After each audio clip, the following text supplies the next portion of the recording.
Welcome to Building the Future. I'm your host, Kevin Horick. You can check out new episodes of the show every Tuesday and Thursday at 2 p.m. If you missed an episode or want to get more information about the show, please visit buildingthefutureshow.com.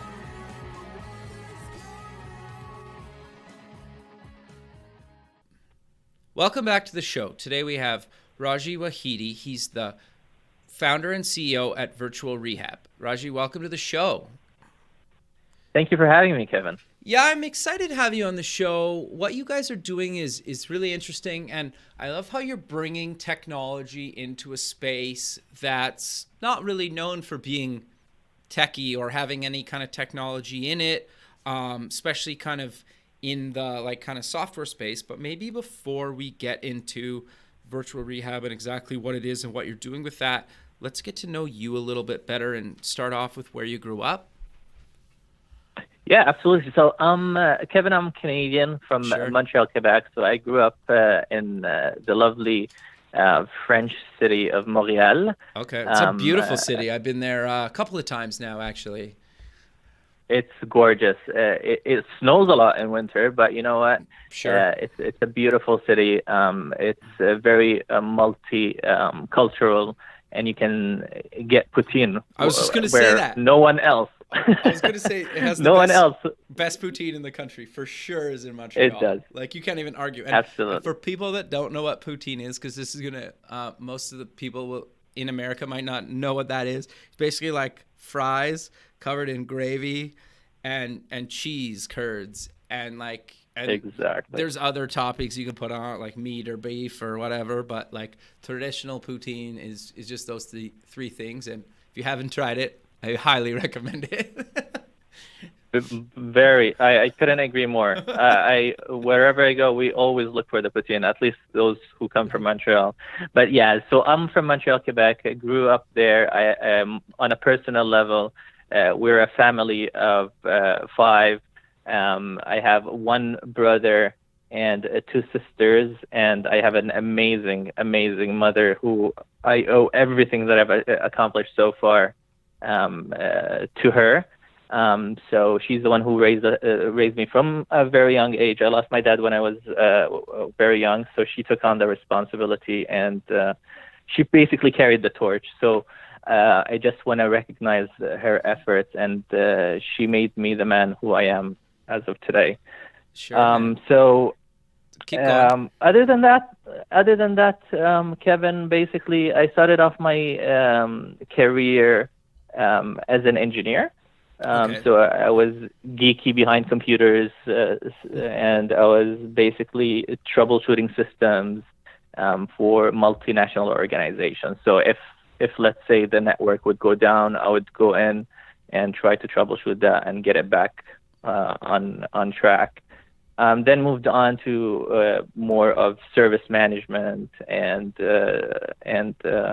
design and architecture of networks, until I actually one day moved to the Netherlands, where basically I met with my new employer, who offered me to actually move to California, and I couldn't resist and say no to that. So I actually moved to California, enjoyed, again, the sunny weather, worked there as responsible for all global service management. Wow, that's awesome. And did that for a couple of years before relocating again, but this time to Singapore. Interesting. Where I had the mandate of covering 17 different countries and establishing that organization's operations. And then after doing that for a year, returned back to California briefly before I relocated again to New York and helped the organization to re-enter the U.S. market after they sold their shares. Interesting. Having said that, I'm also a registered United Nations and UNICEF volunteer. So the social element of what I've been taught through my young ages, and as I grew older, has always remained with me, which eventually led me into virtual rehab, which our mission is basically, Kevin, to do social good and help the vulnerable populations out there. No, I think that's great, but I'm kind of curious, before we kind of dive into virtual rehab, like for Yeah. the volunteer stuff around the United Nations, like, do you actually go to certain places when something happened in the world to kind of like as a volunteer, or kind of how does that work? Great question. So what we've been doing, my involvement when it comes to United Nations and also other volunteering, it was more of volunteering in the local community. Oh, okay. So when it comes, for example, to a food for drive, or even right now we have the refugees crisis, whenever they need support and they need additional help in that regard, then we would go ahead and volunteer accordingly. No, I think that's great. And I think sometimes people forget about there's a lot of people that have needs in your own kind of community, right? Like it's not always Correct. just overseas. It's like could be, not that far from where your house is, right? And so I think that's Absolutely. really cool of you, and that's great, man. So you founded Virtual Rehab. Why did you decide to found it, and what exactly are you guys doing? Fantastic. Fantastic question. But just before going there, if I may, Sure, man. I Of course. actually, the comment that you just mentioned resonates with me very well. For example, in 1997, I believe, Montreal had a very strong snowstorm Yeah, I where we remember that. lost all electricity across the city, and they were looking for volunteers to help out in hospitals and what have you. So I strongly, it strongly resonates with me what you've just said, and I totally encourage every single person out there to contribute to their community if they can, because they're always looking for someone to help out there. Sure, and it doesn't have to be financial. Like to your point, like sometimes No. it's just give your time, right? Yeah. Exactly. No, totally agree. So apologies for deviating there. No, but it's all yes, good, man. So absolutely. So why virtual rehab and Yeah. what got us there? So, Kevin, if you look at the virtual reality market, the moment you mention virtual reality, it seems like everybody thinks of games, which is rightly so, because when you look at 2015 until today, virtual reality has been predominantly used in the gaming industry. So that's why the moment you mention VR, people associated immediately with games. Totally. So, but people tend to forget that back in 1994, it was actually used in the medical field. Okay? Really? Yeah. So Interesting. Kaiser Permanente were the first to actually try using virtual reality on acrophobics. So Okay. those are people who are afraid of heights. Interesting. And I didn't know that. yeah, it's actually quite amazing the results that they came up with. It looked like for those who participated as part of the study, over 90% of them got rehabilitated using virtual reality technology. Interesting. So why did they stop? Do you know? Why did they stop in the medical field? Yeah. Or they're still doing it. They We just don't actually hear did- about it. Yeah, we don't hear much about it. That is the core problem. Again, there's so much focus on getting games out there, which is fantastic because Sure. it's a great experience to have in the gaming. But there are so many studies that are still ongoing. For example, they've used also virtual reality and on military combat personnel, so those who returned from Iraq and Afghanistan with PTSDs, so post-trauma symptoms. Sure. Even those folks got when they did the study on those folks, over 75% did not show the PTSD symptoms any longer. Wow. That's incredibly high, actually. It is very high, and it gets even more interesting, Kevin, when you listen to BBC a week and a half ago when they basically announced that someone who was paralyzed was able to walk all over again because of virtual reality technology. That's like obviously that's incredible, right? But like it's just fascinating that I love technology that actually like makes a difference, right? And or taking something that, I'm not saying gaming's bad, because like I don't play games anymore just because I don't make time for it. But like I've played a lot of games in my day, and when I'm playing games, I'm all in. And part of the reason I had to quit playing games is because it just took over my life. So I was been there. There you I've go. gotten over it. But I think I love the fact that, you know, you're using something to actually really help people in a bunch of kind of interesting, kind of non-traditional verticals. Exactly. And to your point, I think there's nothing wrong with using this technology in gaming. Yeah, In exactly. fact, what led me to this is my experience into trying virtual reality in game. Sure.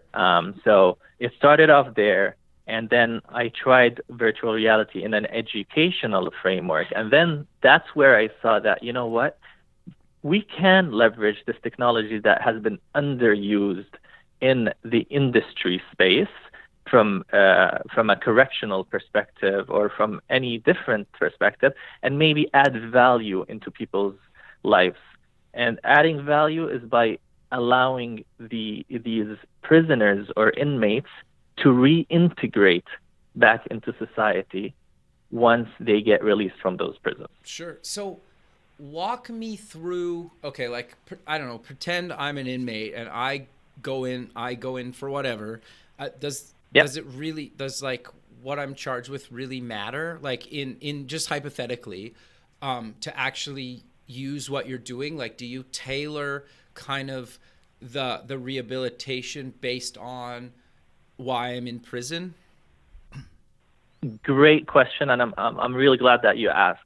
This is the beauty of virtual reality, is that we will be customizing the programs according to the various offenses. Got you. And if I actually take it back, a step back, Sure. we're offering 4 kinds of services. Okay.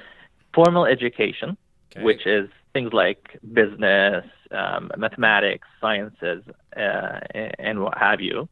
But actually what's interesting there is, while we were going around speaking with Department of Corrections, they told us that part of education, you need to actually develop something to teach inmates how to use an ATM machine, because some of them don't even know how to use it. So this is the kind of training that we would be developing as well. How to ride a bus, that's part of education, because some of them don't know how to ride it properly. And this is our job to educate. And that's why we keep on saying, Kevin, this is an immersive, virtual reality-based learning and rehabilitation experience. Got you. So it's kind of like rehabilitation, educating, training. I get they're all kind of related, but to your point, I think, like, especially if you've been in, I don't know, like, I don't want to sound like politically incorrect, but like, if you've been in prison for decades, there's going to be certain things that you've never experienced in the real world, correct? That you would need to be educated on, and that you could do through virtual reality, that I've probably never even thought of, just because it's just something that, like, I grew up doing, right? But if you haven't been through it, that's actually quite fascinating to me. So you're spot on. This is the closest, Kevin, that an inmate can get to reality and to freedom that it can ever get. So, and that's why we focus on formal education. The second thing is vocational job training, so teaching them how to be a car mechanic, how to do welding, molding, and what have you, instead of going in the field and potentially injuring themselves, and sending also correctional officers with them, which is, if you think about it from a business perspective, from a Department of Corrections standpoint, it's time, and time is money. So we're saving you this money as well, and doing it within a room, which is whatever, 10 by 5 or what have you, and we're replicating that experience, the real life experience, exactly as it is from that room. The third service that we're offering is psychological rehabilitation. Okay.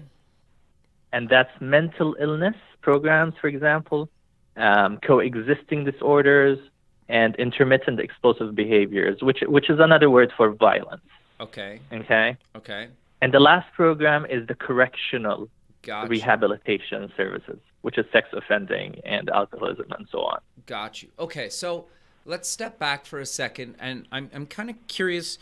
Let's cover maybe each one of those 4 verticals in depth a little bit more. So, formal education. So, kind of like your basic kind of, language, math, sciences, Right. technology, business, whatever else.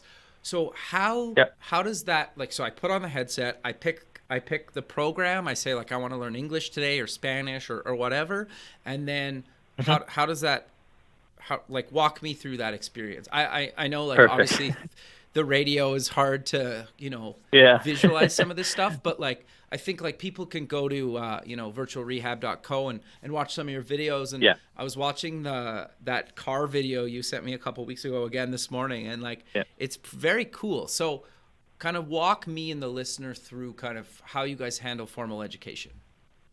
Absolutely. No, another great question. Uh, Before I guess go into the how, it's the why. Why is this actually going to work? Sure. So from a formal education perspective, you and I know it, and a lot of people who had the luxury or opportunity of going to a school, or a training session or what have you. When you sit in a classroom environment, you do learn a lot from your professor. However, when do you learn most? It's when you actually do things practically. Totally. Okay. When you're engaging in the environment, when you're interacting with whatever scenario you're in, this is proven scientifically that when you apply things, you learn more than actually sitting in a classroom and just listening to what's happening. So this is why this works from an education perspective, and it applies across the board. Now, how to your question is, for instance, let's say it's an English curriculum.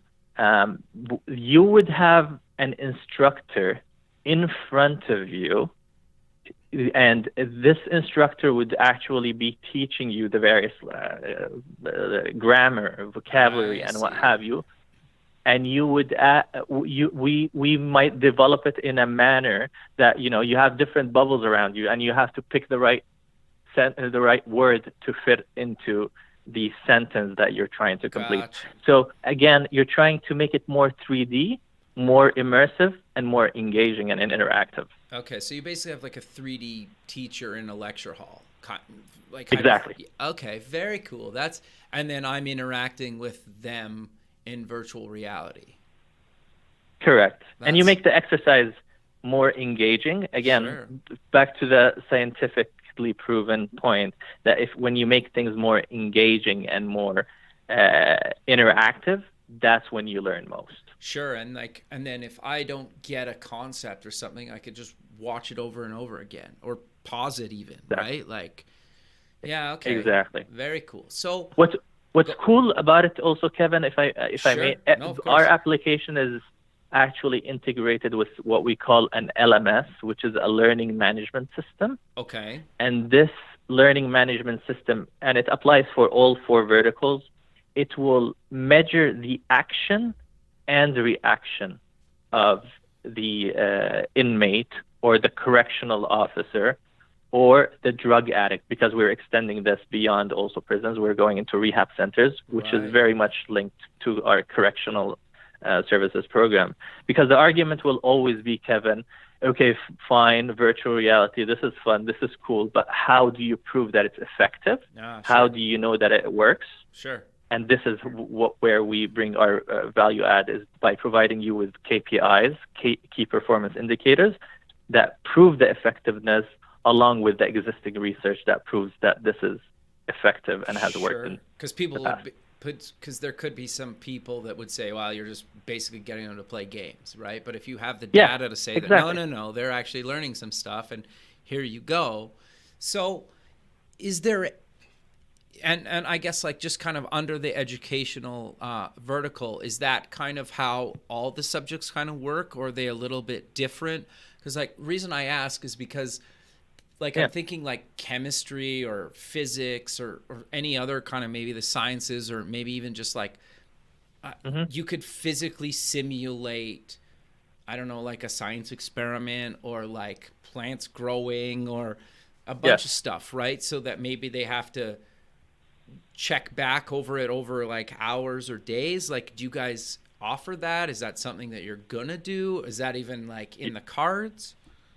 Definitely, and you're spot on, and it's in the product roadmap. So absolutely, and even take it, the time that you have to wait, you don't have to wait for days, although you will understand, I know you will appreciate through the program that you have to wait for a couple of days in order for the plant to grow. But we will expedite this Okay. within the Yeah, you programming in order to simulate make it. days, right? Yeah, Yeah, okay. we'll simulate things. And even when it comes to things like, for example, you want to learn the periodic table. Uh-huh. We will have the periodic table, but the elements will be floating around, and you'll need to know where exactly should we put boron, or where do we need to put sodium, and what have you, and how many protons and neutrons, and so on. Make it, again, back to the point of making it engaging, Sure. interactive, so that it sticks to your mind once and for all. Sure, I would probably need that. I don't think I could put anything on a periodic table. Neither can I. I'll be very honest. Granted, it's good that I remembered it's called a periodic table. Yeah, there you go. But no, that's good though, right? Like I think that's Yeah. that's great. So I think this kind of segues good into kind of the job training side, and Yeah. obviously for people that didn't watch the car video I mentioned a few minutes ago. Walk me through kind of the job training thing, because I think this ties into kind of all the verticals, but I think, to me, this could be a really huge market for even somebody that's just like a hobbyist, or they're like, I really want to change this in my car and I have no idea how, right? Like, I think this could be really cool. So walk me through kind of the job training side of this. Yeah. Absolutely, and let's stick with the car since Sure. we're talking about that one. So we'll take it from the very basics, Kevin. Okay. So first of all, what is a car made out of? There would be a training about that. So you would basically be introduced to the various components of a car. This is a tire.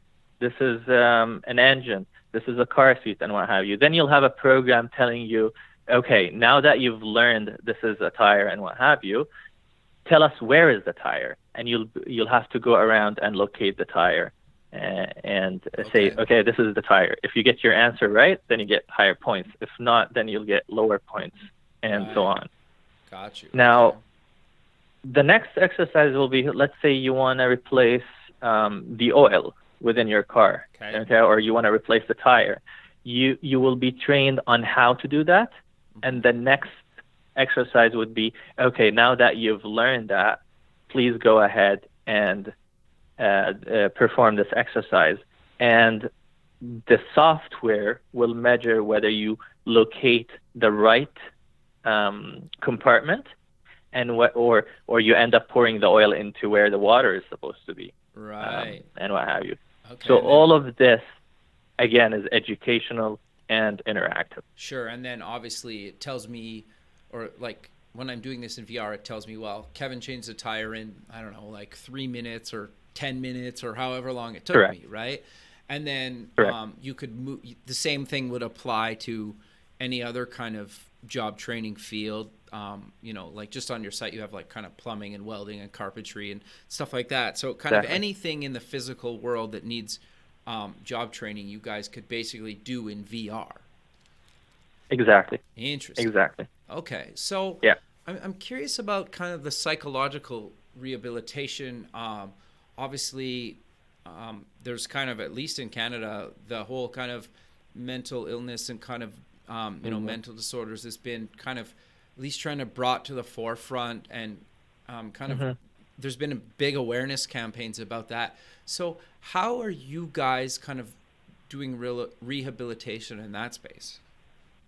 Yeah, and I'm actually glad you asked, because a lot of the questions that do come up is like, okay, how do you rehabilitate if you're not a psychologist yourself?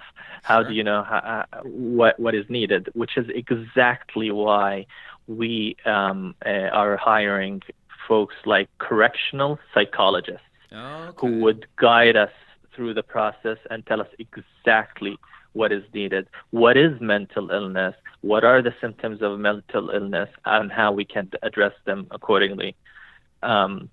So, Kevin, what we would do in that space is that we would develop a scenario which will immerse the student and in this case, the student, again, could be the correctional officer, the inmate, or the drug or addict and what have you, into a situation where they would be challenged from a mental illness perspective scenario, okay, and see how they will react accordingly. How will we help them address these symptoms in the best possible manner in order to delve into the root cause of the problem and allow them to rehabilitate all over again? So, and I don't want this to kind of get political or kind of controversial, but is the idea so you could potentially diagnose better and maybe decide if medication or different medication is needed or not needed, or maybe like you say, like, you know what, like if you could just do VR rehab instead of maybe taking medication in certain kind of aspects, like Right. again, like I don't really want to get it, like, because I don't really like to do political or kind of stuff on the show, but like I guess the thing is, does it give you the proper data to make better decisions whether somebody needs drugs or no drugs, or maybe like a combo of both, I guess is the question. Okay. And I appreciate the question, and we're not taking anyone else's job. Okay, this is complementing the existing efforts. I see. Okay, that so are happening. You're providing data then, and then it's up to your physician to decide or interpret the data how they see fit. Correct. And I think, Kevin, what's important is sometimes, let's take inmates for example. Inmates are put in a position where they are asked to sit down with a psychologist, and the psychologist will ask you, are you going to commit suicide? And it's a blunt answer, yes or no. And the inmate will feel the pressure as to they have to respond in the right manner, or else they're in trouble. Right. In this case, what we're doing is that we're creating the real life environment, or we're putting them in a scenario where we can get those answers indirectly rather than directly. So they will benefit from this. Now, whether the Department of Corrections in the future will decide to use less of the psychologist services in certain areas, that's always going to be a possibility. But will it replace the need for a psychologist? I don't think we're there yet. Sure. Well, I think the sad reality is pretty much every industry, including even the technology industry, will be replaced by technology at some point, or parts of it, right? Like I think that's just a reality that we all have to face in the future. How much of it, who knows, right? Maybe some, maybe none, maybe every. I don't know, right? But I agree. Technology replaces other technology all the time. So yeah. So like it. We see this with Uber. We see it with self-driving cars and what have you. People will always be afraid of what's going to replace their jobs. Exactly. But this is the trend. This is the future, and we need to ensure that we follow the future and prepare for it in advance, but it also in order to avoid jobs. having these issues. Exactly. Yeah, so that's exactly the point. We need to anticipate what's going to happen in order to be able to replace the jobs with other jobs. Well, and to be fair, like until you mentioned the 94 kind of virtual reality rehab study, like even take for example, then take 1990. You couldn't have, this industry that you're playing in now didn't exist. Or realistically, you probably couldn't even have done this 3 years ago, 5 years ago.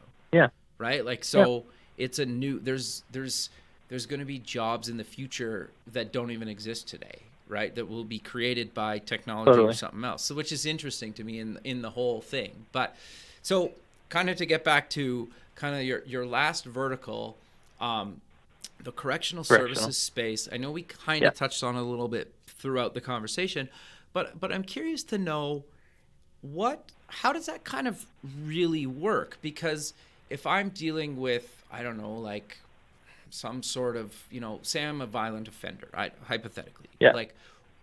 How do you use virtual reality to make me, I guess, like not better turn to violence? or Yeah. better? Yeah. Yeah. No, absolutely. No, absolutely. That's a very good question. So for the violence scenarios, that's actually a great example.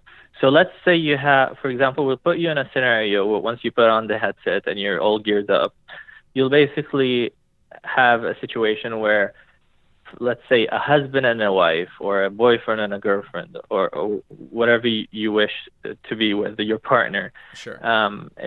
You'll be in that scenario where you see them fighting together and getting abusive. Okay. And you, as an inmate, for instance, you will be measured on your action and reaction. Okay. So, will you interject and try to stop the situation from happening? Or will you hold back since you don't feel comfortable interjecting? There's absolutely nothing wrong with that. But you will see a phone next to you and you'll pick up that phone and call 911. Interesting. That's the second option. Or you will revert to the third option, which is do nothing, which is the wrong action or the wrong action and reaction to be done. So we'll measure all of that, and in fact, this can help in parole and to see whether the person is taking the right actions or not. And even if it's perceived, some people might say, well, it could be a game, and they could act as if they would pick up the phone or they would interject and stop the situation. Even if that happens, they still learn something out of it. Sure. They will reflect upon that the day they leave prison, and they will remember that scenario and say, okay, yeah, I did that as a game back then, but this is how it should be applied in real life, and I should do something right about it. Yeah, this is how we reintegrate them back into society. Interesting. Okay, so in kind of any of the verticals, are you allowing kind of like somebody like myself, if I was like, I really want to get better at mathematics, and personally I could actually probably use that, but could I personally download some of this stuff, or is it kind of only in certain situations? I guess, like, are you going to sell some of this stuff to the general public at some point? So a great question. Our focus, again, is we're doing, I'll go back to our theme, doing social good and helping the vulnerable populations out there. So we're focusing a lot on reforming prison operations worldwide. Having said that, we do see the benefit of what we're developing in other verticals, and we will in the future consider addressing different markets. Okay. However, the most important market that we are looking at right now is, again, prison operations and rehab centers. But sure. Of course, if I'm speaking to an investor, which is exactly the reason why I'm here in San Francisco to take the company to the next level, is it's a great story to tell investors, because the market, or the addressable market size, is huge.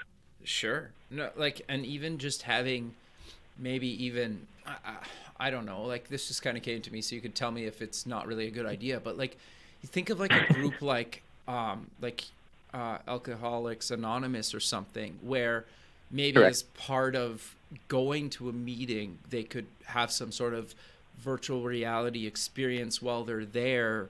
Maybe if they're struggling with something, or they think they're going to, drink again or something, that they could maybe just like go sit in virtual reality for however long is needed, that they could, mm-hmm. and it kind of maybe helps them through that, so they don't, use again. I think it is really cool. And I think that's really cool, right?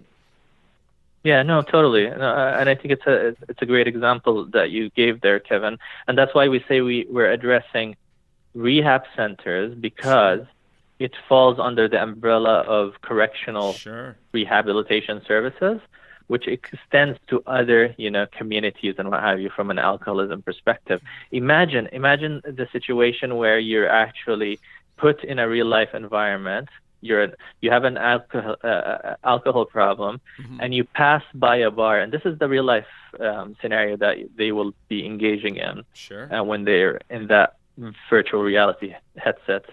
They'll pass by a bar. The question is, as an addict, or will you enter the bar, or will you continue and Sure. walk past the bar? You'll get more points if you continue. Now, let's say you go into the bar. Okay. That doesn't mean that you failed. No, you sit down on the bar. Will you order beer, or will you order Coke? Sure. That's another. Again, if you have a DUI, you're not supposed to be ordering anything. You're probably not supposed to be in the bar. But let's say you just went into the bar. Sure. And then you sit on the bar, and then you face a social element where, we all know that in some bars and clubs, people unfortunately pick up fights. Mm-hmm. So what will you do? Will you sit down and watch? Will you move away? Or will you avoid the fight, or will you engage in the fight? So, and this is the beauty of what we're doing, is that it includes both soft and hard skills. Sure. Well, and then obviously, like, nobody actually gets hurt, right? Like, no, exactly.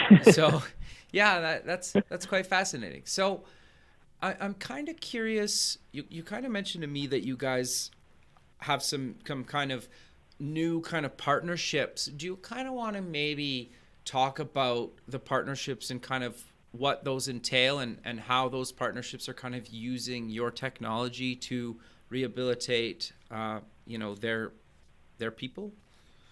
Yeah, absolutely. Thank you for asking. So it's actually quite exciting. Today, we have signed our first partnership across the United States. Congrats, man. That's amazing. It is. It's fantastic. Our partner, they're called Command Sourcing Incorporated. This partnership is effective next Monday, Okay. Which is February 27th. And basically what they will do is that they will resell Virtual Rehab's product all across the United States.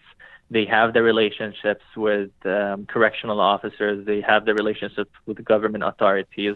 And a lot of them have already done this job in the past, as in correctional officers. Gotcha. So that will help us also penetrate the U.S. market with more solid grounds.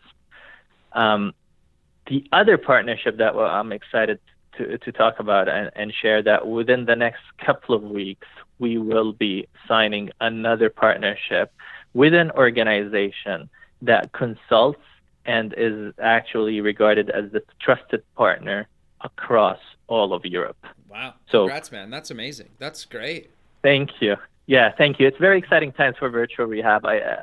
We're seeing a lot of interest, a lot of momentum. Again, since we've launched November 14th, 2016 in the United States, and January 23rd, 2017 in Canada, the media has been quite generous. We've been covered in over 25 countries. Wow. Because of our patent.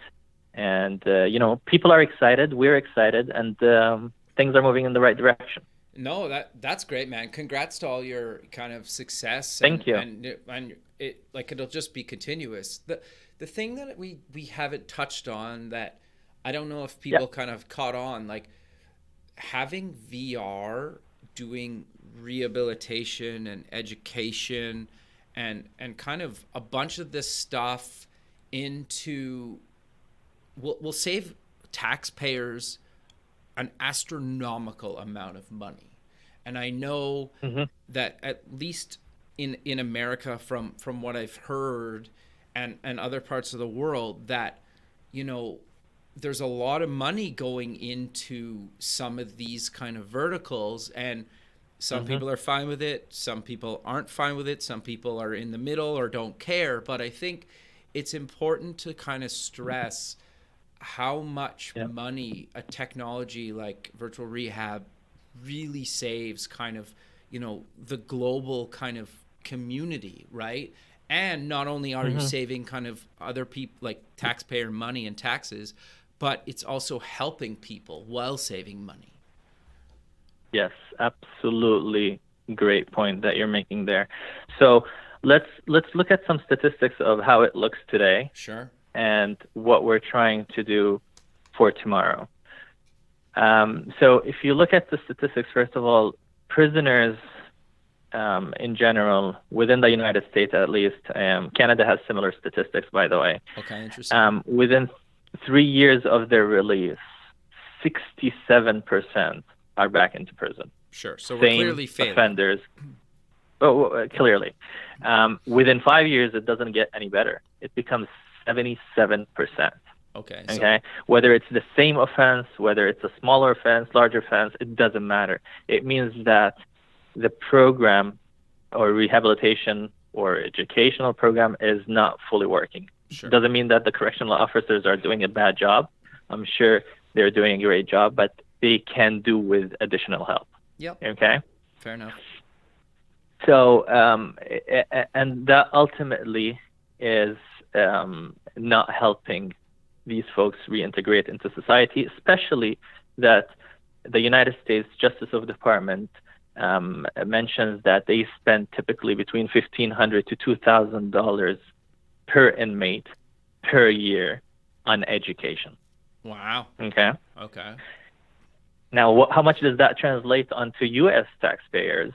And again, I refer to the U.S. a lot because Sure. out of 10.5 million prisoners, 2.2 million are in the U.S. That's 25% of the world population, Okay. followed by China, which has 1.6 million. Interesting. And as you can appreciate, Kevin, some of this data can be not fully accurate in certain countries because Yeah, it's dirty course. laundry. Sure.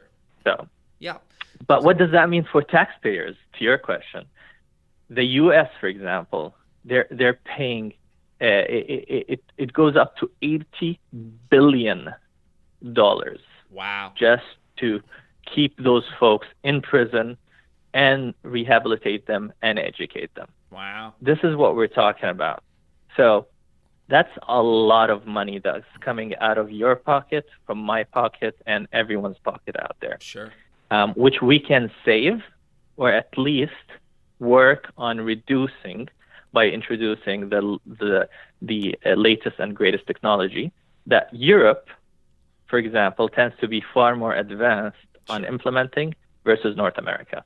Sure. So in terms of pricing, so we've mentioned that the U.S. government spends between $1,500 and $2,000 per inmate per year. Yep. Our technology will cost as little as $50 per inmate Wow. per year. Wow. Okay, and you're going to have a comprehensive program that again addresses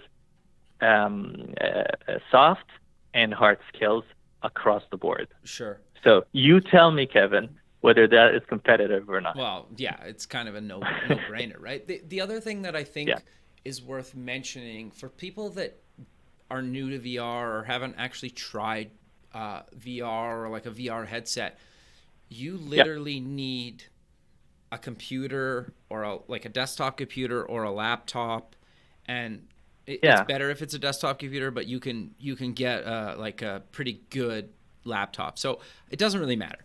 Yeah. The point I'm trying to get across is you literally need like the area of like a computer, or you need like a tiny desk and a chair to basically probably experience majority of the virtual reality stuff we've covered here today, or like a small room, right? So if you think about being able to educate a bunch of people in a tiny little room with like a computer and a headset, and you can teach them kind of math and English and all these other kind of school subjects, and then you can teach them job skills like mechanics or carpentry or whatever, it doesn't really matter. Plus you can kind of rehabilitate them if they have any kind of illness or kind of other, kind of rehabilitation needed based on something maybe that they're in prison for.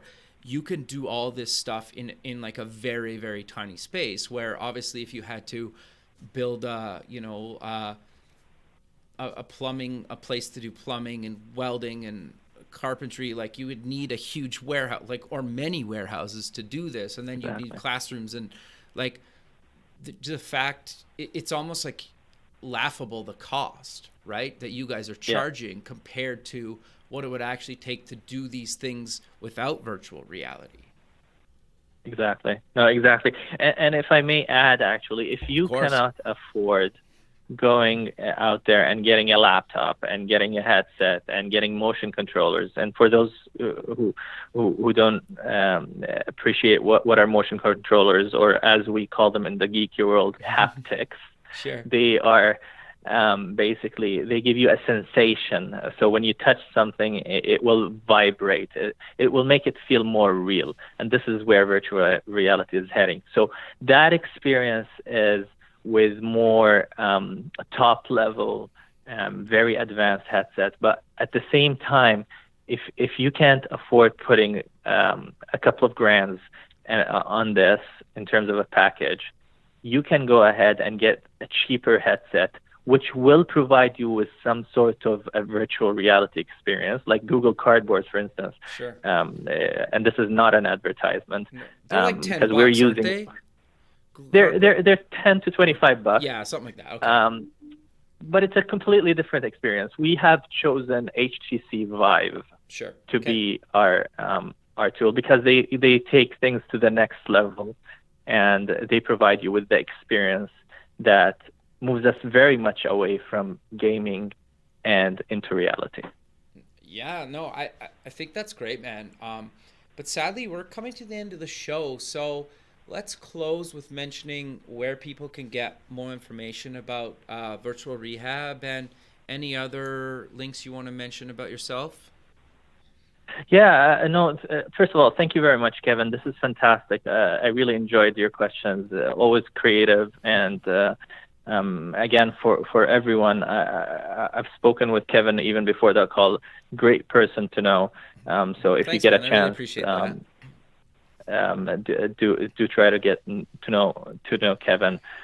In terms of where they can get more information, I think I invite everyone to please go to http:// again, you guys should know this by 2017, but just in case, www.virtualrehab.co. Okay. Perfect. You will find a lot of information about what we're doing. We keep updating the site at all times. And in case you have any questions, any concerns, any suggestions, any thoughts of ways to improve this, please reach out to us and let us know. Again, the contact information are on the website. I'll just close by saying I received an amazing email from the wife of someone who was imprisoned in U.S. jail since 1998. Okay. And she sent me an email yesterday telling me basically how much she and her husband appreciated what we're doing. And she mentioned in her letter that virtual rehab is saving a lot of lives within the prisons, because of the fact that some prisoners are giving up on the will to live because they cannot see their families, because they cannot see what's happening out there. So the power that we're bringing through virtual reality and bringing them, again, close to freedom is extremely important. And I hope that all governments out there will be listening to what I'm saying here, and that they can leverage our technology to allow inmates to reintegrate properly back into society.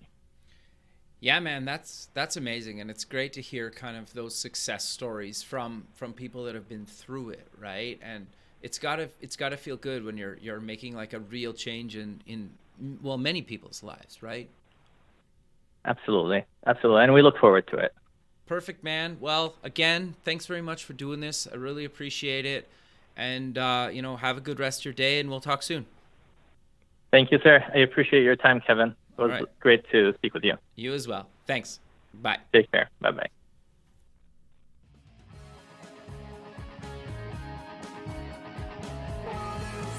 Thanks for listening. The music for the show was done by Electric Mantra. You can check them out at electricmantra.com and keep building the future.